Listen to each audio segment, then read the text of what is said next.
Justice Bhushan Ramakrishna Gavai భారతదేశ 52వ ప్రధాన న్యాయమూర్తిగా బుధవారం ప్రమాణం చేశారు. రాష్ట్రపతి భవన్లో రాష్ట్రపతి ద్రౌపది ముర్ము జస్టిస్ గవాయ్ చేత ఈ మేరకు ప్రమాణం చేయించారు. ప్రమాణం అనంతరం జస్టిస్ గవాయ్ తన తల్లి కమల్తాయ్ గవాయ్కి పాదాభివందనం చేశారు.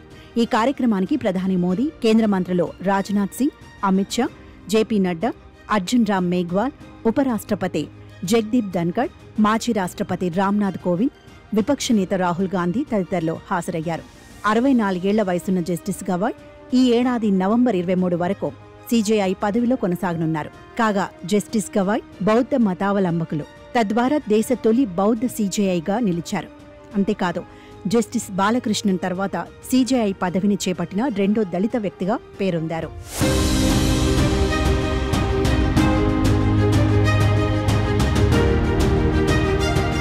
జస్టిస్ గవాయ్ మహారాష్ట్రలోని అమరావతికి చెందినవారు.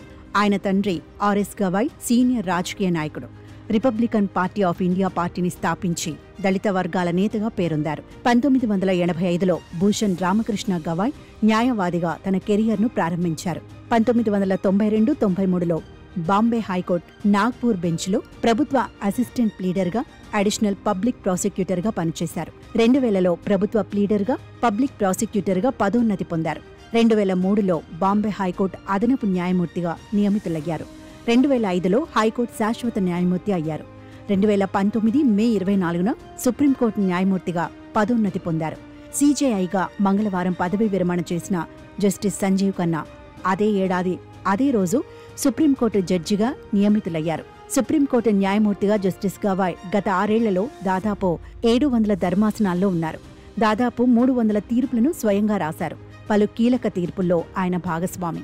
వాటిలో జమ్మూ కశ్మీర్కు ప్రత్యేక ప్రతిపత్తినిచ్చిన ఆర్టికల్ 370ను కేంద్రం రద్దు చేయటానికి సమర్థన, పెద్ద నోట్ల రద్దు సబబేనని తీర్పు, ఎన్నికల బాండ్ల రద్దు, బుల్డోజర్లతో ప్రభుత్వమే నిందితుల ఇళ్లను కూల్చటాన్ని నిలిపివేస్తూ తీర్పు ఉన్నాయి. ఇటీవలి అలహాబాద్ హైకోర్టు జడ్జి ఒకరు నిందితుడు ఓ మహిళ పైజామా తాడు లాగటం, ఛాతీని తాకటం రేప్ కిందకు రాదంటూ ఇచ్చిన తీర్పును జస్టిస్ గవాయ్ సారథ్యంలోని బెంచ్ నిలిపివేసింది.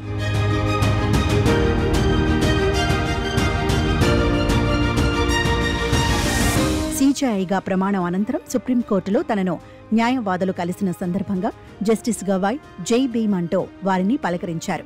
రాజ్యాంగ నిర్మాత బాబాసాహెబ్ బిఆర్ అంబేద్కర్ ఆలోచనల స్ఫూర్తితో జై భీమ్ నినాదం రూపుదిద్దుకున్న విషయం తెలిసిందే. కాగా సీజేఐగా ప్రమాణం చేయటానికి కొన్ని రోజుల ముందు తన నివాసంలో జస్టిస్ గవాయ్ విలేకరులతో మాట్లాడుతూ సీజేఐగా తనకు రాజ్యాంగమే అత్యున్నత ప్రమాణంగా ఉంటుందని స్పష్టం చేశారు. పదవి విరమణ తర్వాత ఏ ప్రభుత్వ పదవిని చేపట్టబోనని చెప్పారు. తాజాగా రిటైర్డ్ అయిన సీజేఐ సంజీవ్ ఖన్నా కూడా ఏ పదవి చేపట్టనని స్పష్టం చేసిన విషయం తెలిసిందే.